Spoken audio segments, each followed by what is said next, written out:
자, 2021년 1회 중졸 검정고시 사회 수업을 담당하게 된 이성환입니다. 자, 여러분들 시험 잘 보셨나요? 예.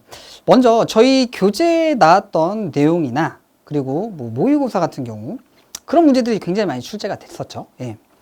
자, 이번에 이제 교육과정이 바뀌었기 때문에 여러분들이 느끼는 문제의 난이도가 좀 어렵다라고 느낄 수도 있어요. 하지만 지금 문제를 다 보니까 기존에 있던 기출문제에서도 좀 이제 정답으로 나온 게 아니고 선지로 여러 개를 좀 많이 썼고요. 그래서 저희 교재 같은 경우는 이제 기존 기출문제도 좀 들어가 있고 그리고 새로운 문제 중심으로 많이 편성이 되어 있는데 저희 교재에서 굉장히 많이 나왔기 때문에 예, 좋은 성적을 거뒀을 것 같은 느낌이 듭니다. 자, 먼저 이제 총평을 좀 해드리면요.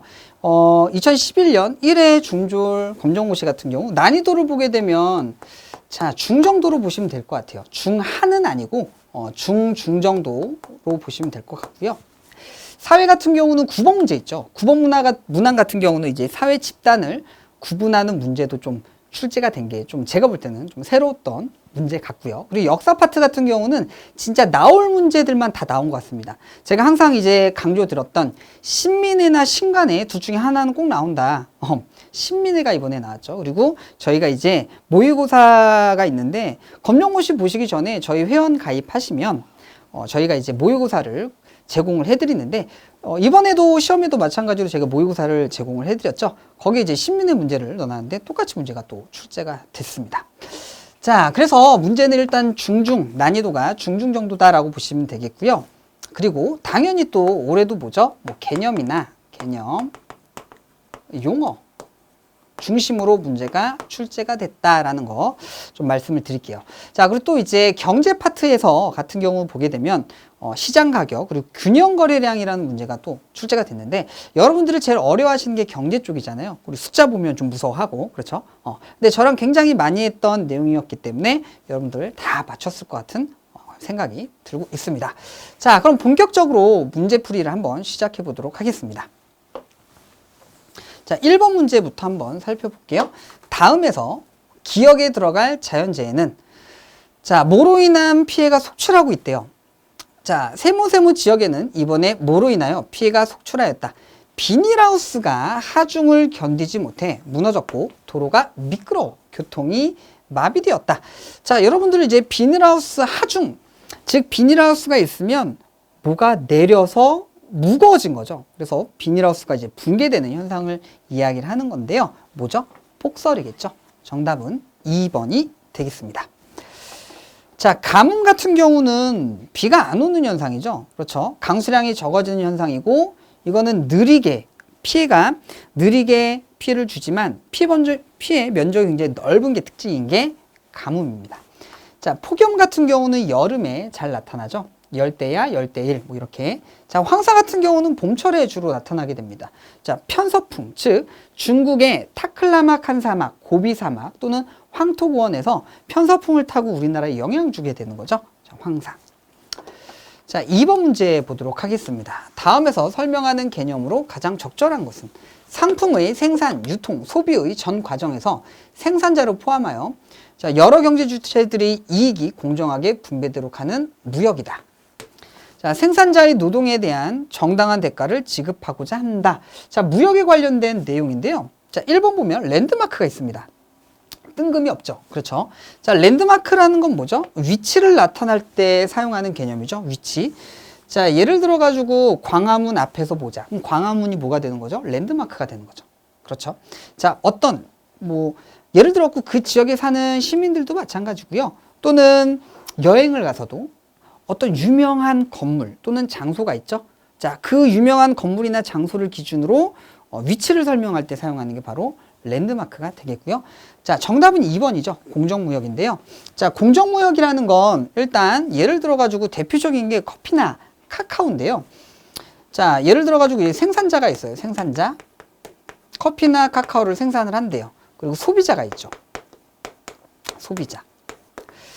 자, 생산자가 소비자한테 물건을 전달을 할 때 일반적으로는 굉장히 많은 단계를 거쳐서 소비자에게 전달이 됩니다. 이러다 보면 중간 마진을 굉장히 많이 남기겠죠. 그래서 저렴하게, 생산자 같은 경우는 저렴하게 판매를 하는데 중간 이 단계가 많아지면서 소비자는 비싸게 소비를 하게 되는 현상이 나타나요. 그래서 이제 생산자에게도 좀 직접적으로 이익이 가고, 그리고 소비자도 신선한 제품을 좀 먹을 수 있게 유통 단계를 좀 줄이자.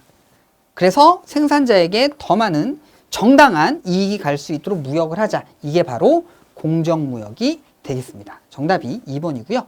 자, 그 다음 원격 탐사라는 게 있는데요. 원격 탐사라는 건 제가 설명할 때 이렇게 말씀드렸죠. 여러분 집에 다 원격 조종기가 있습니다. 뭐죠? 리모컨. 그렇죠? 자, 이 원격 탐사, 이 리모컨이라는 게 리모트 컨트롤, 그래서 멀리 떨어져서 조정을 하는 거죠. 원격 탐사도 마찬가지죠. 멀리에서 탐사를 하는 겁니다. 대표적인 게 뭐죠? 항공. 그렇죠. 항공 사진이나 아니면 위성. 자, 그런 것들을 이제 원격 탐사라고 이야기를 하고요. 원격 탐사의 장점 같은 경우는 인간이 접근하기 어려운 지역의 지역의 정보를 쉽게 얻을 수 있다. 이게 원격 탐사의 장점이 되겠습니다. 자, 노예무역. 말이 안 되죠. 예. 자, 노예무역 같은 경우는 언제 때 이야기를 하는 거냐? 이제 아프리카 원주민들을 신대륙 쪽으로, 아메리카나 아니면 남아메리카나 북아메리카의 목화 농장으로 이제 강제 이주를 시키는 거 이제 노예무역이라고 이야기를 합니다. 자, 3번 문제 보도록 하겠습니다. 다음에서 기억에 들어갈 주제로 가장 적절한 것은? 자, 원인 보면 육아 부담, 결혼 연령의 상승. 자, 이게 원인이고요. 대책 보면 출산 장려금 지급, 양육시설을 확충시킨다. 자, 이러한 대책이 있대요. 그럼 보시면 대책을 보면 출산 장려금을 지급한대요. 그럼 아이를 낳으라고 이야기를 하는 거겠죠? 그렇죠? 자, 뭐죠? 정답이 1번이겠죠. 저출산. 점점 이제 출생률이 낮아지고 있는 거죠. 우리나라 같은 경우도 마찬가지고 출생률이 점점 낮아지다 보니까 우리나라 같은 경우도 나중에 소수민족으로 전락할 수가 있대요. 그리고 국민이 적어지게 되면 이게 시장이 작아집니다. 내수 시장이 작아져요. 그래서 국가가 발전하기도 힘들어요. 그렇기 때문에 뭐 하는 거죠? 출산 장려를 하는 거죠. 정답이 1번이 되겠습니다. 자, 4번 문제인데요. 다음에서 기억에 들어갈 것은, 자, 먼저 우리 교육과정에서 좀 벗어난 아이들이 좀 나왔어요. 예, 그렇죠. 백두대간 또는 비무장지대, 교육과정에서 이제 빠진 아이들인데, 전 교육과정에서 끌고 온 거죠. 자, 다음에서 기억에 들어갈 것은 보시게 되면, 자, 먼저 이거를 지금 물어보고 있는데요. 우리나라의 영역하면 영토, 영해, 영공으로 구분을 하게 됩니다. 영토라는 거는 육지 플러스 부속 도서, 그러니까 섬을 이야기를 하는 거죠. 영토. 자, 이 영토의 수직상공을 영공이라고 이야기를 합니다. 여기까지 되셨죠? 자, 그 다음에 영해가 있는데요. 영해 같은 경우는 동해안하고 남해안하고 영해를 구분하는 방법이 달라요. 자, 근데 일반적으로 통상기선을 사용하는데요. 통상기선이라는 건 뭐냐면, 자, 물이 쫙 빠진 상태에서 12해리까지 영해라고 이야기를 합니다. 12해리까지. 되셨죠? 자, 이 12해를 포함한 200해리까지를 뭐라고 이야기를 하냐? 200해리까지 배타적 경제수역이라고 이야기를 하는데요. 정확하게 말씀드리면 이거죠. 자, 영해를 제외한 200해리 이렇게 표현을 해요. 영해를 제외한 200해리. 그러니까 배타적 경제 수역은 몇 해리를 말하는 거죠? 188해리를 말하는 겁니다. 다시. 자, 일반적으로 이게 서술이 되면 그냥 이렇게 서술하면 편하잖아요. 자, 0에서부터 188해리까지 배타적 경제 수역이다 이렇게 표현하면 쉬운데 꼭 표현을 할 때 이렇게 표현을 합니다. 0해를 제외한 200해리 이렇게 표현을 해요. 그래서 0해가 12해리고 이거를 제외한 200해리니까 결론적으로 배타적 경제수역은 188해리를 이야기를 합니다. 자, 그러면 잠깐 이 영해하고 배타적 경제수역을 잠깐 좀 구분을 해드릴게요. 자, 영해라는 건 우리나라의 주된 권력이 미치는 영역입니다. 우리나라의 영역이에요. 그렇기 때문에 다른 나라에서 와서 물고기를 잡을 수도 없고요. 다른 나라가 마음대로 들어올 수도 없습니다. 자, 이에 반해서 배타적 경제수역 같은 경우는 경제권만 갖고 있는 거예요. 연안국이. 우리나라로 치면 우리나라의 배타적 경제수역이다. 그러면 우리나라에게 경제권만 있다라고 보시면 돼요. 다른 나라 배들이 왔다 갔다 할 수는 있습니다. 이게 바로 배타적 경제수역이 되겠습니다. 자, 기역은 0의 기선으로부터 200캐리의 수역에서 0회를 제외한 수역이다 이렇게 표현을 하죠. 자, 어디에서 연안국은 어업 활동과 천연 자원의 탐사, 개발, 이용, 관리 등에 대한 독점적 권리를 갖는다. 정답이 배타적 경제 수역이 되겠습니다. 자, 1번 보시면 백두대간 나와 있는데요. 백두대간이라는 건 뭐냐면 우리나라 백두산 있죠. 백두산으로부터 지리산까지 이렇게 연결되어 있어요. 이렇게 다. 이렇게 연결되어 있습니다. 여기까지 이제 이거를 한번 쭉 다 연결된 걸 백두대간이라고 표현을 하고요. 자, 비무장지대라는 건 뭐냐면 우리나라 남한하고 북한하고 굉장히 아픈 역사가 있죠. 1950년에 이제 6.25 전쟁이 일어나죠. 그 다음에 1953년에 휴전이 체결이 됩니다. 그래서 뭐가 만들어지죠? 휴전선이 만들어지죠. 이 휴전선 기준으로 남쪽으로 2km, 북쪽으로 2km를 뭐라고 이야기를 하냐면 완충 지역을 만듭니다. 그래서 이 남으로 2km, 북쪽으로 2km는 군인이 주둔을 할 수가 없어요. 거기를 비무장지대 DMZ라고 이야기를 합니다. 자, 당연히 비무장지대 같은 경우는 민간인 통제 구역이에요. 민간인이 못 들어가죠. 그렇기 때문에 여기 같은 경우는 천연 자원 같은 게 굉장히 잘 보존되어 있어요. 자연 자체가. 자, 개발 제한 구역 같은 경우는 뭐죠? 도시의 무분별한 팽창을 막기 위해서 조성한 그린벨트입니다. 개발 제한 구역. 되셨죠? 또는 스프롤 현상을 막기 위한 게 개발 제한 구역이다. 이렇게 설명을 드렸었습니다. 자, 5번 문제 볼게요. 다음에서 설명하는 현상으로 가장 적절한 것은 낮에는 업무나 쇼핑 등으로 도심에 사람이 모이지만 밤에는 도심 밖의 집으로 돌아가 도심이 텅 빈 것처럼 한산해지는 현상이다. 출퇴근 시간대에 교통혼잡을 불러 일으키기도 한다. 뭐 이런 내용이 있는데요. 자, 먼저 이 도심의 특징이 뭐냐? 도시 중심이죠. 자, 도심이라는 건 도시의 중심인데 당연히 도시 중심이기 때문에 교통이 편리하긴 해요. 그렇죠? 접근성이 뛰어납니다. 접근을 하기가 쉬워요. 뭐 철도, 지하철도 가고요, 철도도 가고요, 도로도 가고요. 그렇죠? 그런데 이게 도심 같은 경우는 접근성이 좋다 보니까 지가가 굉장히 높습니다. 도심은 접근성이 높고요. 접근성이 높으면 뭐가 높죠? 지가, 땅값이 비싸요. 그리고 지대, 땅을 이용하는 대가도 비싸죠. 이러니까 비싼 요금을 지불할 수 있는 아이들만 남아요. 즉 이거를 좀 어려운 말로 지대지불 능력이 있는 아이들만 남습니다. 그런데 이 집 같은 경우는 지대지불 능력이 낮아요. 돈을 지불하기가 힘들어요. 땅값에 비해.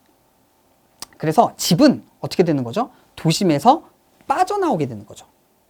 이러다 보니까 일은 도심에서 하는데 잠은 어디서 자는 거죠? 집에서 자는 거죠.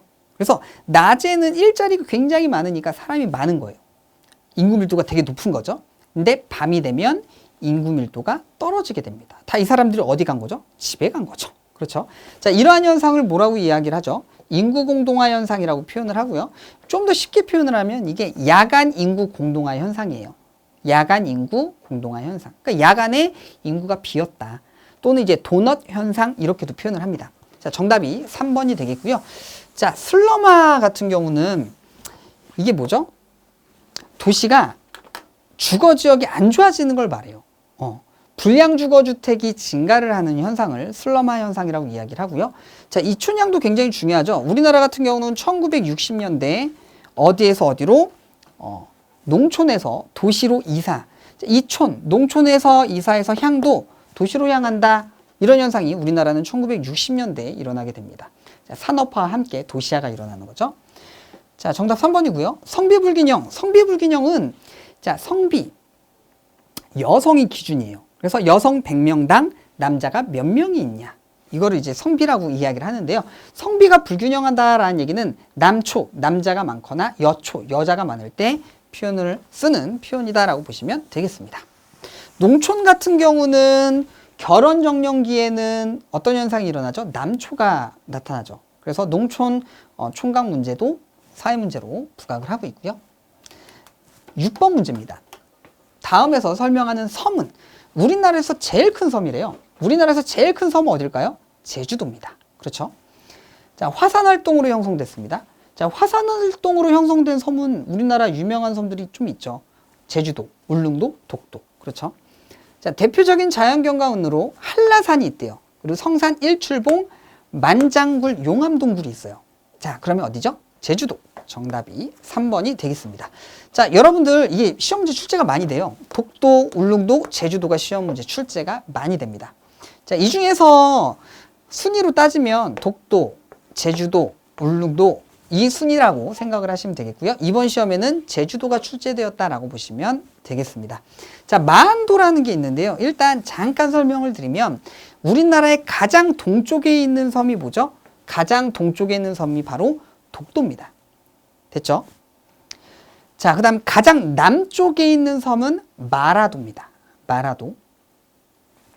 가장 서쪽에 있는 섬이 마안도예요. 그래서 마안도는 극서 지역이다라고 이야기를 합니다. 가장 서쪽에 있는 섬입니다.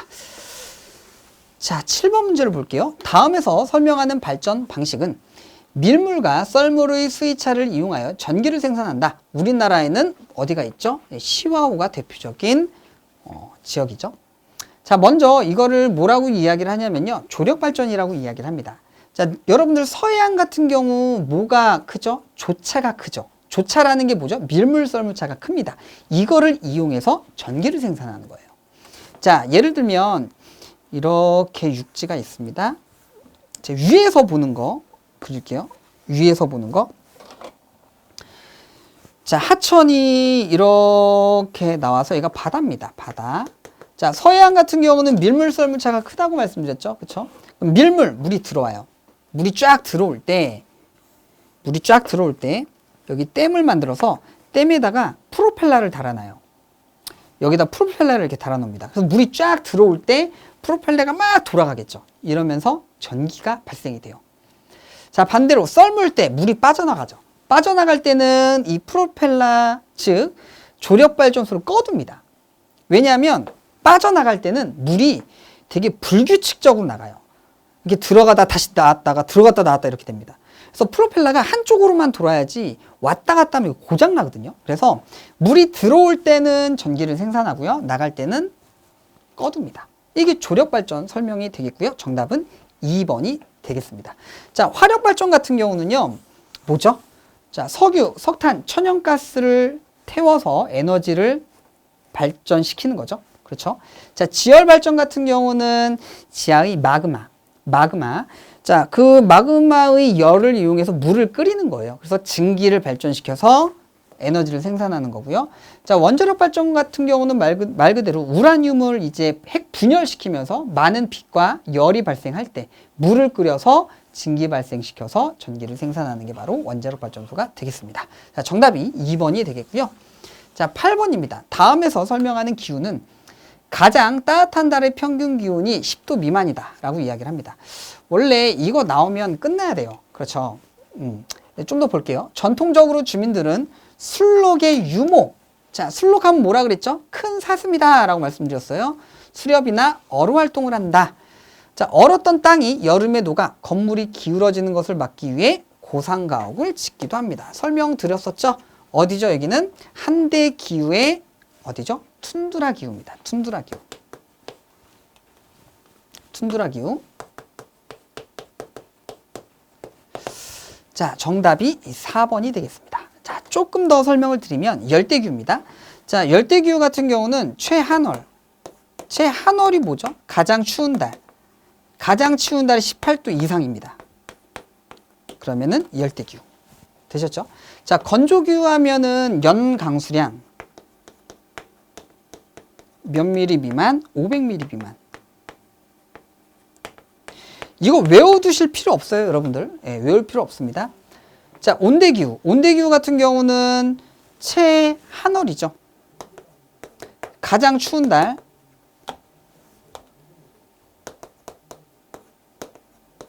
최한월, 가장 추운 달이 마이너스 3도 이상 18도 미만입니다. 이게 온대기후. 한대기후는 요게 기준이에요. 참고로 하시면 될 것 같습니다. 자, 9번 문제인데요. 다음에서 설명하는 집단은, 자, 제가 좀, 구호 문제는 제가 보기엔 좀 특이했다라고 이렇게 말씀드렸죠. 왜냐하면 이게 출제가 안 됐던 부분인데, 이제 출제가 됐죠. 자, 구성원 간의 직접적이고 친밀한 상호작용이 이루어진다. 대표적인 예로 가족, 또래 집단 등을 들 수 있다라고 이야기를 합니다. 그러면서 이렇게 집단들이 구분이 됐어요. 제시가 됐습니다. 자, 여러분들 잘 들으세요.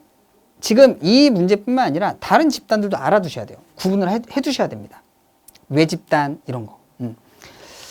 자, 볼게요. 집단 구분하는 게 세 가지로 구분을 해요. 세 가지. 첫 번째가 접촉 방식에 따라 구분을 하게 되는데요. 자, 접촉 방식에 따라서 쉽게 얘기하면 친하냐 안 친하냐 이거예요. 친하다 하면 1차. 어떤 목적 때문에 만난다. 수단적 만남이다. 그럼 2차입니다. 접촉 방식. 자, 그래서 정답은 일단 뭐죠? 정답은 2번이 되겠고요. 자, 두 번째. 자, 두 번째는 뭐냐면 이거는 선택 의지. 뭐 이렇게 이야기를 하는데요. 자, 어떻게 집단이 만들어지냐라고 보시면 돼요.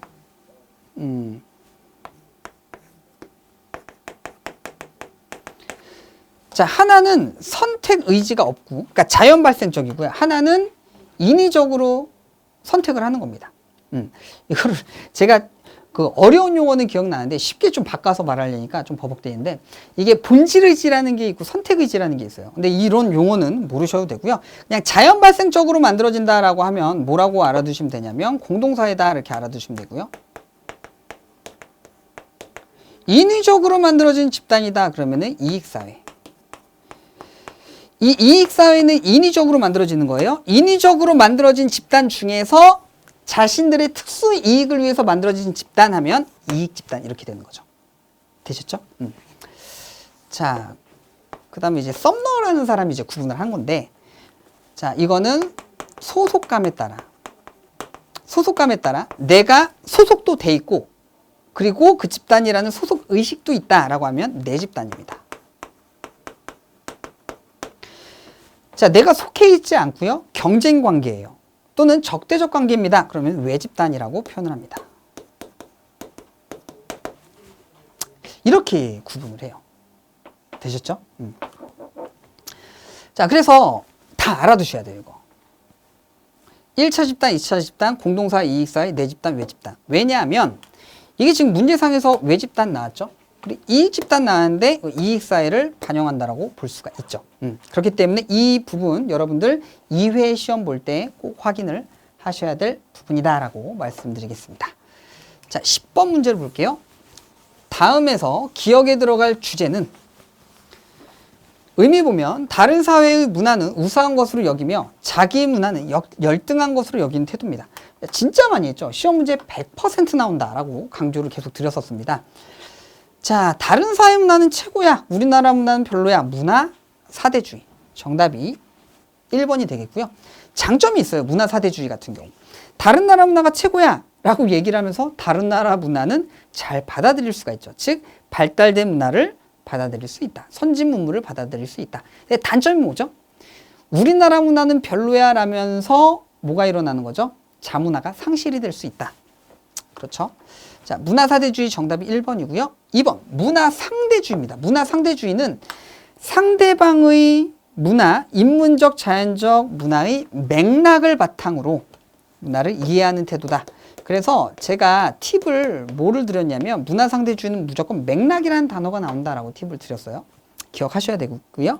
자, 문화제국주의입니다. 문화제국주의는 어디에서 파생이 되는 거냐면 자문화 중심주의에서 파생이 되는 거예요.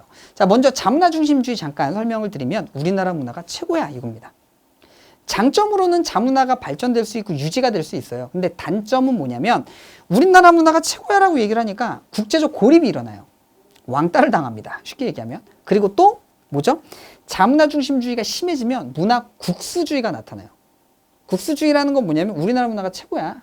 이거죠. 우리나라 문화가 제일 좋은 거야. 그러면서 이게 심해지면 문화 제국주의가 나타납니다. 우리나라 문화가 발달된 거니까 다른 나라를 점령해서 우리나라 문화를 이식해줘야지 라는 문화 제국주의가 발생이 될 수가 있습니다.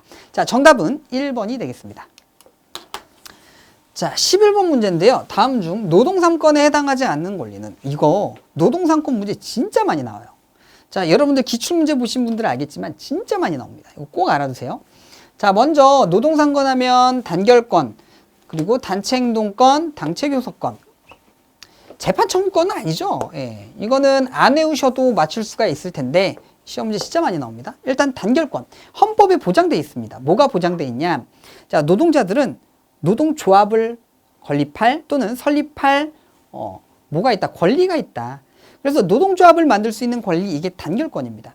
자, 노동조합을 만들어서 뭐를 할까요? 노동자들의 권리를 추구하겠죠.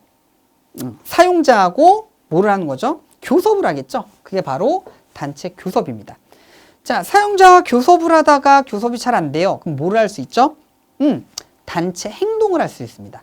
대표적인 게 파업 또는 이를 태만하게 하는 태업, 피켓팅, 보이콧, 이런 것을 할 수가 있어요. 자, 그래서 노동상권에 해당하지 않는 것은 재판 청구권이죠. 자, 재판 청구권은 기본권 중에서 청구권 중에 하나예요. 재판을 해주세요라고 청구할 수 있는 권리가 되겠습니다. 청구권 하면 뭐죠? 수단적 권리인데, 예, 재판을 통해서 자신이 침해당한 기본권을 회복할 수가 있겠죠. 12번입니다. 다음에서 설명하는 법은 범죄의 종류와 처벌의 기준을 정한 법이다. 범죄와 관련됐대요. 자, 공적인 생활 영역을 다루는 공법으로 분류를 한다, 이렇게 이야기를 합니다. 자, 공법 하면 뭐가 있죠? 공법이라는 건 공적인 생활 관계를 다루는 거예요. 대표적인 게 자, 헌법, 그리고 형법, 이게 있습니다. 대표적으로 공법. 자, 사법이라는 게 있어요. 사법. 사법은 개인과 개인 관계를 규율하는 법이에요. 그래서 사법하면 대표적인 게 민법, 상법, 이런 게 있어요. 자, 그리고 사회법이 있죠. 사회법은 사법 영역인데 공법이 개입을 한 겁니다. 인간다운 삶을 위해서. 자, 그래서 복지와 관련된 거 있고요. 대표적인 게 또 소비자 기본법도 있습니다. 자, 먼저 이 공법 관련된 내용이니까요. 정답은 2번이 되겠고요. 자, 민법하고 상법은 사법입니다. 사사로울사. 자, 소비자 기본법은 사회법이다라고 보시면 돼요. 뭐 사회법 보면 뭐 교육법, 그리고 뭐 경제법, 여러 가지 법들이 있어요. 거기에 또 소비자 기본법도 들어가고 있습니다. 자, 13번 문제인데요. 감사원의 기능으로 옳은 것은, 자, 이거 감사원도 여러분들 좀 잘 알아두세요. 시험 문제가 많이 출제가 됩니다. 감사원 하면 대통령 직속 기관입니다. 그런데 대통령의 명령을 따르지 않아도 돼요. 그래서 이 감사원의 소속으로 보게 되면 대통령 직속이지만 대통령의 명령을 따르지 않는 독립된 기관이다라고 보시면 되겠습니다. 그럼 감사원이 뭐 할까요? 말 그대로 감사를 하겠죠. 그렇죠. 뭐 공무원을 감사한다든지. 그렇죠. 자, 법을 제정하거나 개정한다라는 건 입법부죠. 국회겠죠. 자, 재판을 통해 분쟁을 해결한다. 그럼 법원, 사법부겠죠. 선거와 국민투표를 공정하게 관리한다. 선거관리위원회. 그렇죠.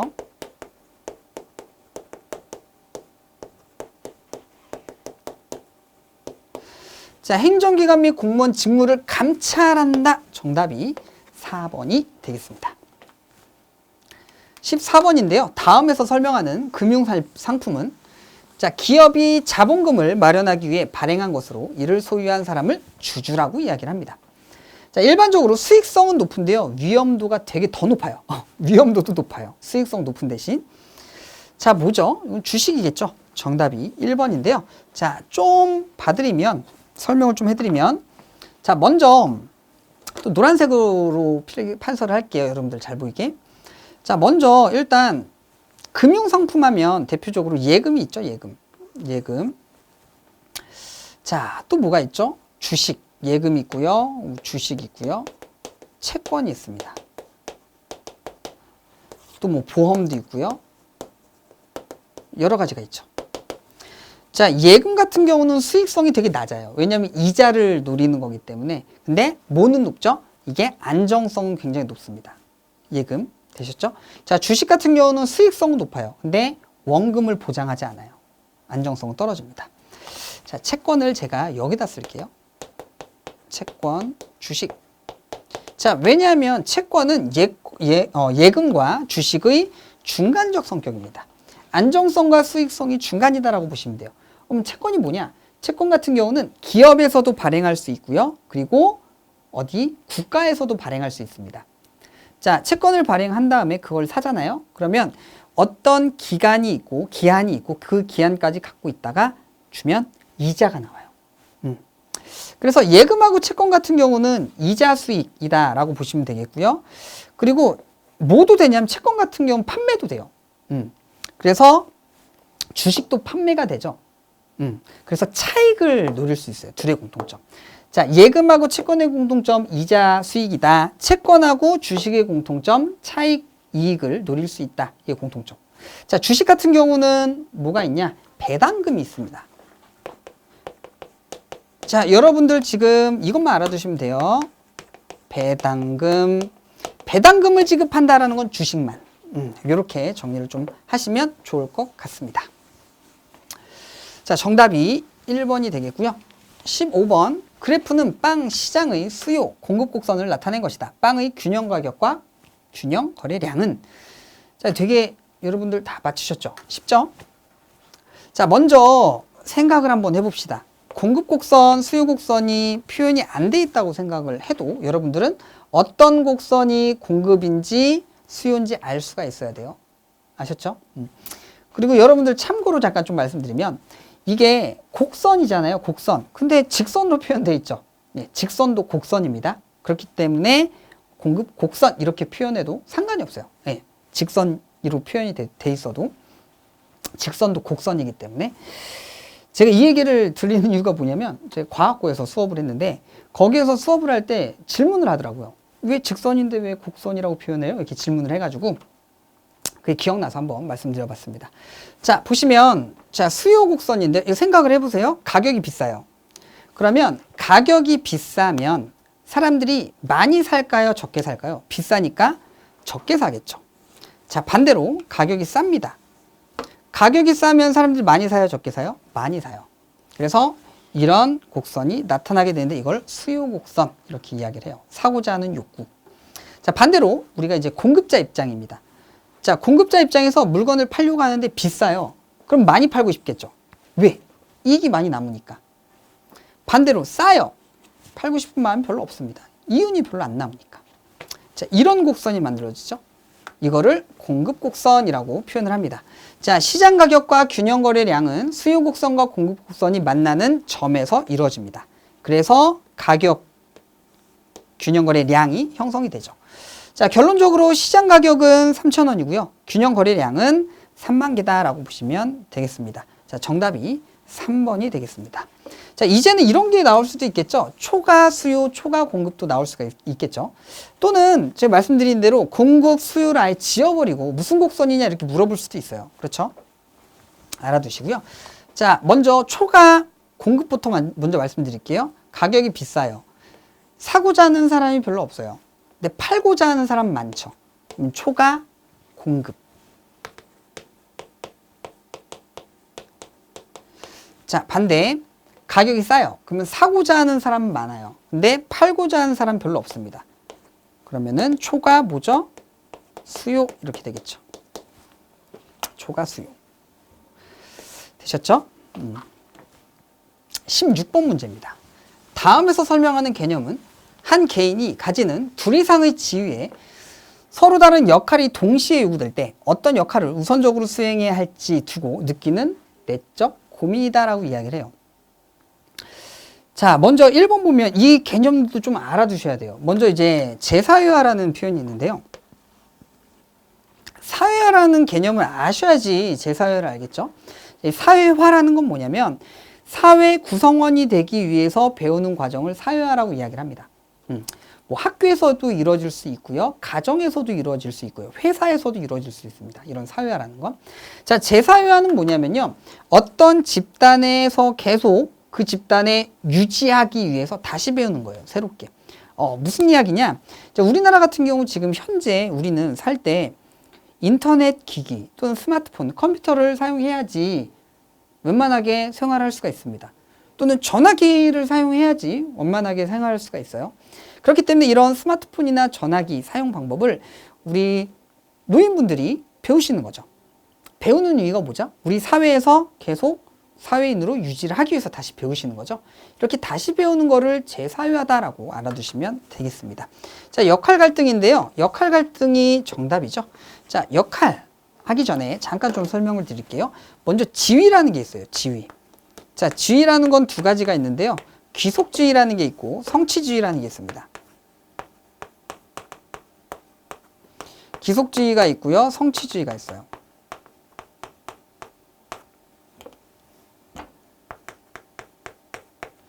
자, 여기에서 먼저 자, 귀속지위라는 건 뭐냐면 후천적 노력 없이 얻어지는 걸 말해요. 대표적인 게 딸, 아들, 뭐 첫째, 막내. 자, 이런 것들이 이제 귀속지위, 후천적 노력 없이 얻어지는 거. 자, 성취지위는 뭐냐면요. 후천적 노력으로 얻어지는 거예요. 성취지위는 대표적인 게 아버지, 어머니,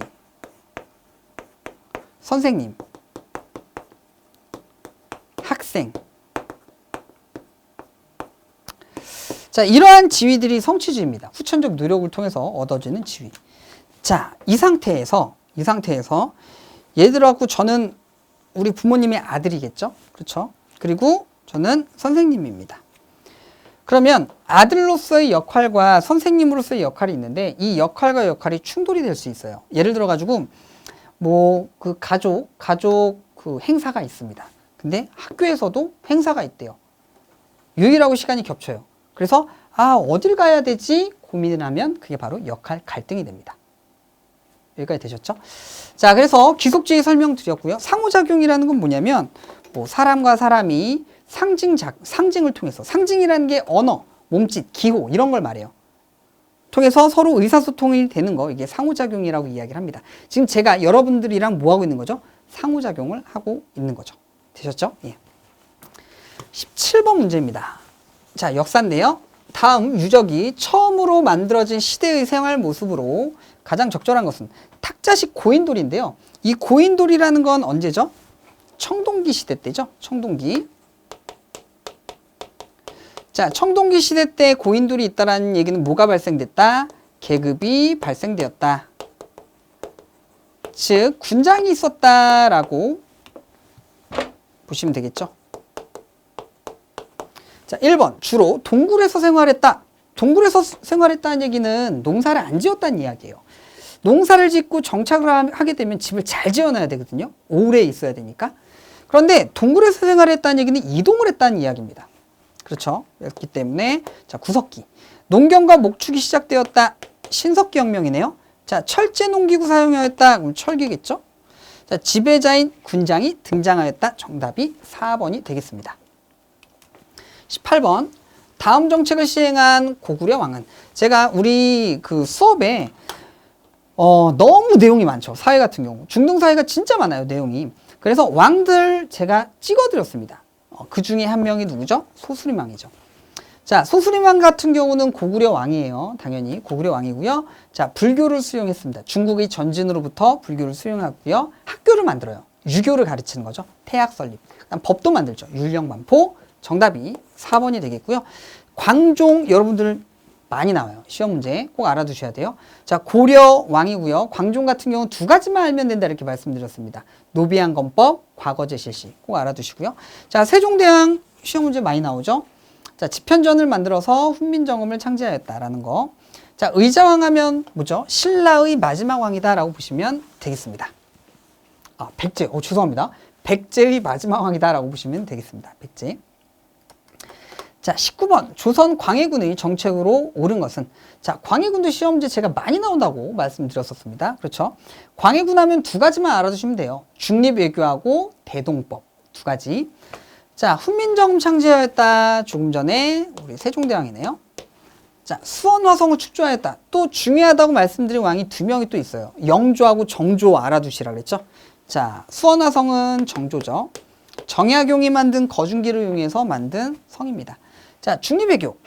정답이 3번이고요. 자, 노비안건법 실시하였다. 조금 전에 나온 누구죠? 광종입니다. 자, 여기서 중립외교 추진하였다 잠깐 설명을 드리면 이렇게 되죠. 자, 여기가 우리 임진왜란이 있죠. 임진왜란이 끝났어요. 임진왜란 때 누가 도와줬냐면요. 명나라가 도와줬거든요. 명나라가. 근데 임진왜란 때 명나라가 조선을 도와주느라 힘이 약해져요. 그 틈을 이용해서 후금, 여진이죠. 여진이 후금입니다. 후금이 누구를 공격하는 거죠? 명나라를 공격해요. 당연히 명나라는 조선시대 때 임진왜란 때 조선을 도와줬으니까 조선한테 도와달라고 얘기를 했겠죠. 근데 이때 광해군 같은 경우 우리나라도 지금 임진왜란 끝난 지가 별로 안 됐기 때문에 또 청년들을 죽이게 할 수는 없다. 그래서 강옥립이라는 장군을 시켜서 너가 상황에 맞게 알아서 대처해라 라고 이야기를 합니다. 그래서 강옥립 장군이 전쟁하기 직전 여진 쪽에 후금 쪽에 가서 전쟁하기 직전 우리는 싸울 의사가 없다라고 하면서 투항을 하게 되죠. 이게 바로 광해군의 중립외교가 되겠습니다. 정답이 3번이고요. 자, 20번입니다. 다음에서 기억에 들어갈 정책은 자, 조선 영조는 붕당 간의 대립을 완화하고자 뭐를 실시하여 노론과 소론의 온건파 중심으로 각 붕당의 인물들을 고르게 등용하였다. 제가 영조, 정조 둘 중에 한 명 꼭 나온다 그랬죠. 그렇죠? 자, 이거는 중졸뿐만 아니라 고졸도 마찬가지예요, 여러분들. 예. 꼭 알아두시고요. 자, 이건 뭐죠? 탕평책이죠. 예. 정답이 1번이 되겠습니다. 자, 붕당이라는 게 있죠. 붕당이라는 게 이제 뭐 선조 때부터 이제 시작을 해요. 이조전랑이라는 자리를 가지고 동인하고 서인이 이제 싸우게 되면서 붕당이 형성이 되는데요. 자, 이 붕당이 처음에는 좀 좋았어요. 서로 이제 견제를 하고. 그런데 시간이 가면 갈수록 상대방을 부정하면서 안 좋은 형태로 나타나게 됩니다. 그래서 영조는 너무 붕당, 자기 당의 이익만 너무 강조하다 보니까 이거를 어떻게 평평하게 하기 위해서 탕평책을 실시하게 됩니다. 자, 정답이 1번이고요. 자, 탕평책 내용으로는 뭐 이런 거 있죠. 이조전랑의 권한을 축소시켜버려요. 네. 그리고 서원도 기능을 좀 축소시킵니다. 그리고 당에 상관없이 인재를 등용하고요. 자, 진대법이라는 건 뭐죠? 고구려 왕, 고국 천황 때 봄에 곡식을 빌려줬다가 가을에 갚게 하는 구율법이 바로 진대법이고요. 자, 사창제라는 건 흥성대원군 때예요. 흥성대원군 때 삼정의 문란이라고 있는데 거기에서 이제 삼정의 문란 하면은 뭐가 있죠? 전정, 군정, 황곡이 있죠. 이게 제일 심했던 게 황곡입니다. 그래서 황곡을 없애버리고 뭐죠? 사창제 실시하는 거. 사사롤사 써가지고 덕망이 있는 양반들에게 곡식을 빌려주게 해라. 이게 바로 사창제고요. 자, 독서상품가입니다. 이거는 신라 때 원성왕이죠. 통일신라 때 원성왕이 독서상품가를 시행을 하게 되는데 몇 년 안 해요. 관리 뽑는 방법이다라고 보시면 돼요. 과거제는 아닙니다. 과거제 전이에요. 이렇게 알아두시면 되겠습니다. 자, 21번인데요. 다음에서 기억에 들어갈 내용은 1차 침략, 서희의 외교담판, 2차 침략, 양규의 활약, 3차 침략, 강감찬의 귀주대첩 하면 누가 쳐들어온 거죠, 이거? 거란이네요. 그렇죠. 자, 거란의 침입 설명을 하고 있는 거고요. 자, 이거 뭐라고 제가 설명을 드렸었냐면 이것도 중요하죠. 자, 이 거란이 고려 때 송이라는 나라가 있었어요. 그래서 송나라를 치기 위해서 먼저 고려를 공격하게 됩니다. 자, 왜냐하면 송나라하고 고려가 친했어요. 그래서 거란이 송나라를 공격하면 고려가 도와줍니다. 이걸 막기 위해서 미리 거란이 고려를 쳐들어오죠. 이때 고려의 서희가 왜 쳐들어온 거야? 라고 물어봅니다. 뭐라 그래요? 야, 되게 좀 유치하게. 야, 너네 왜 송나라하고만 친하게 지내? 우리하고도 좀 친하게 지내? 라고 쳐들어온 거예요. 그러니까 서희가 머리를 잘 쓴 거죠. 우리도 너네랑 친하게 지내고 싶지. 그런데 여기가 우리 땅이 아니어서 왔다 갔다 하기가 힘드네 라고 얘기를 한 겁니다. 이러니까 거란 쪽에서 알겠어. 그러면 이 땅을 고려한테 줄게 라고 이야기를 하죠. 자, 여기 위치 잘 보세요. 여기가 압록강입니다. 압록강. 강에 어디 있는 거죠? 동쪽이에요? 서쪽이에요? 동쪽이죠. 여기가 강동 육주입니다. 그래서 서희의 외교담판을 통해서 강동 육주를 획득하게 됩니다. 정답이 2번이 되겠습니다. 되셨죠? 자, 우상국을 점령한 왕은 누구죠? 이사부를 시켜서 지증왕 이렇게 되죠. 지증왕. 자, 사군육증을 개척한 건 뭐냐면 최윤덕하고 김종서 장군을 시켜서 세종 때입니다. 세종. 자, 마찬가지네요. 또 네, 마찬가지로 자, 스시마섬 정벌한 것도 세종입니다. 됐죠? 22번 다음 대화 내용에 해당하는 신라의 인물은 나무아미타불만 외우면 극락에 갈 수 있어. 불교 대중화에 힘썼어. 자, 또 불교 종파 간의 사상적 대립을 조화시키려고 노력했지. 원효입니다. 원효. 원효 대사. 이렇게 아이고, 예, 원효. 제가 이거 설명 어떻게 드렸었냐면요. 원효 대사하고 의상이라는 스님하고 설명을 같이 드렸어요. 왜냐하면 두 분이 친구고 두 분이서 이제 당나라로 유학길을 가다가 그 유명한 원효가 뭐를 마시는 거죠? 해골물을 먹게 되는 거죠. 그거 설명을 드렸는데 간단하게 좀 설명을 드릴게요. 원효 같은 경우는 해골물을 먹고서 깨달음을 얻어요. 아, 모든 것은 다 마음, 생각에서 지어내는구나. 이렇게 깨달음을 얻게 됩니다. 그래서 유학을 안 가요, 원효는. 원효는 유학을 안 가고, 그리고 이 대중들을 구원하기 위해서 원래 스님들은 술 마시면 안 되잖아요. 막 술을 마셔요. 술을 마시고 일반 백성들하고 어울립니다. 그러면서 뭐를 알려주냐? 자, 너네 글 모르잖아. 글 몰라도 나무아미타불 관세음보살만 외우면 극락 갈 수 있어. 라고 전파를 하고 다닙니다. 이게 바로 불교의 대중화죠. 좀 더 어려운 표현을 하면 이게 무애행이라 그래서 수양하는 과정에 거침이 없다 뭐 이런 표현입니다. 아무튼 그래서 원효대사 정답이 1번이 되겠습니다. 그리고 참고적으로 좀 더 알아두세요. 원효대사 같은 경우는 제일 중요한 사상이 뭐냐면 일심사상이에요. 일심사상. 모든 것은 다 하나이다. 여기까지 좀 알아두시면 좋을 것 같습니다. 자, 김홍도 같은 경우는 조선시대 때, 조선 후기죠. 조선시대 때 화가죠, 화가. 자, 이성계 하면 아시죠? 예. 자, 조선 만든 건국한 왕이고요. 정약용 하면 실학자. 23번 문제입니다. 다음에서 설명하는 단체는 자, 1907년 안창호, 양기탁, 이동희, 그 다음에 이동영 뭐 이런 사람들이 만든 비밀결사 조직이에요. 비밀결사 조직. 그리고 여러분들 유명한 독립운동가 기억나시는 분들? 다 신민회, 거의 다 신민회 출신이에요. 김구, 이승만 다. 자, 대성학교, 오산학교를 만들어요. 그리고 일제가 조작한 백오인 사건으로 해체가 됩니다. 영화에서도 많이 나와요. 신민회 자체가. 왜냐하면 신흥무관학교라는 게 만들어지거든요. 신민회에서. 그래서 굉장히 시험 문제 많이 출제가 된다. 정답이 신민회 3번이 되겠습니다. 자, 삼별초 하면 자, 고려시대 때 좌별초, 우별초, 야별초 해서 삼별초다라고 알아두시면 되겠고요. 특수부대 같은 거예요. 몽골의 침략을 끝까지 항쟁을 하죠. 강화도, 진도, 제주도를 옮겨다니면서. 중요하죠. 삼별초. 자, 화랑도입니다. 신라시대 때 청소년, 수련단체다라고 보시면 돼요. 화랑하고 낭도의 합성어고요. 자, 별무반하면 뭐죠?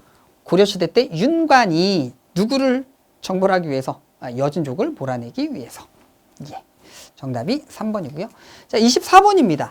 뭐에 대해 알려주세요. 1987년 대통령 선거를 앞두고 야당과 학생, 시민은 대통령 직선제로 개헌을 요구하는 시위를 벌였습니다. 그럼 그 전에는 간선제였다는 얘기죠. 즉 국회의원들이 대통령을 뽑는 간선제였습니다. 이거를 직선제로 바꿔달라 하면 뭐죠? 일단은 누구 때요? 이건 전두환 때. 자, 전두환 때 뭐죠? 6월 민주항쟁이 되겠습니다.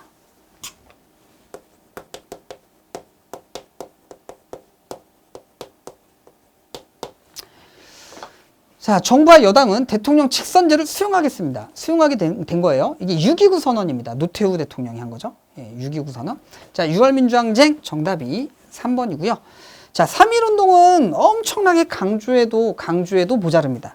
자, 아이고 1919년 자, 일제강점기의 최대의 민족운동이다라고 보시면 되겠고요. 자, 6.25 전쟁 슬픈 전쟁이죠. 1950년에 슬픈 전쟁이고요. 자, 동학농민운동 하면 1984년대, 자, 발생을 하게 되는 거죠. 고부군수, 조병갑의 탄압의 시작으로 해서 고부농민봉기 시작으로 동학농민운동이 발생이 됩니다. 자, 마지막 문제입니다. 25번 보시겠습니다.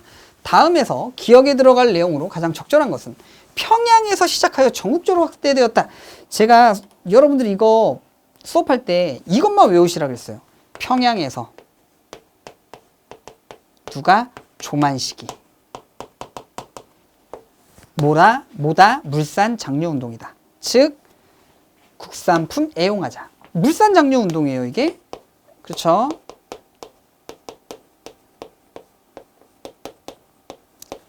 되셨죠? 자, 내 살림 내 것으로 라는 구호를 내세우게 됩니다. 자, 정답이 2번이 되겠고요. 자, 대동법 하면 누구죠? 광해군. 그렇죠? 광해군 하면 두 개 알아두시면 돼요. 대동법하고 중리배교. 그렇죠? 자, 그 다음에 표준어 제정 또는 우리말 큰사전 편찬 시작 누구죠? 네, 조선어학회. 조선어학회. 자, 지계발급이라는 거는 우리나라 누구죠? 고종 때, 대한제국 때 한 거죠. 지계발급 같은 경우는 이게 우리나라의 토지개혁이다라고 보시면 돼요. 토지개혁. 광무개혁 때 토지개혁이 지계발급이다라고 보시면 되겠습니다. 자, 이렇게 지금 1번부터 25번까지 문제를 풀어봤는데요. 자, 항상 드리는 말씀이지만 굉장히 시험 범위가 넓어요. 이 중졸 사회 자체가. 그래서 여러분들 공부하시기가 정말 힘든 거 제가 잘 알고 있습니다. 자, 하지만 제가 이제 수업할 때마다 계속 강조한 부분이 있을 거예요. 예, 그 부분만 해도 충분하다라는 거 여러분 이번 시험을 통해서 잘 아셨을 것 같고요. 자, 그리고 이외에 이번에 이제 시험 보셔가지고 합격하신 분들 축하드리고요. 나머지 또 2회 준비하실 때 제가 수업한 거 중심으로 수업 들으시고 시험을 보시면 큰 무리 없이 합격할 수 있을 것 같습니다. 자, 저는 또 다음에 뵙도록 하겠습니다. 감사합니다.